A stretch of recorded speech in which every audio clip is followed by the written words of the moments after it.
Arestado ang 10 wanted person sa magkakaiwalay na operasyon ng Quezon Police Provincial Office bilang bahagi ng pinaigting na kampanya laban sa kriminalidad sa lalawigan ng Quezon. Kabilang sa mga nadakip ang 2 regional level most wanted person at 8 iba pang wanted individual na nahaharap sa iba't ibang kaso tulad ng qualified rape, paglabag sa Republic Act No. 7610, qualified theft, perjury, physical injuries at iba pang paglabag sa batas.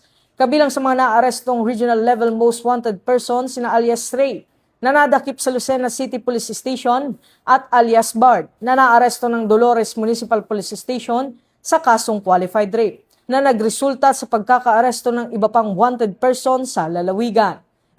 Mula rito sa PNP National Headquarters, ako ang inyong PNN correspondent, Patrolman Don Brosas, alagad ng batas, tagataguyod ng Balitang Pulis.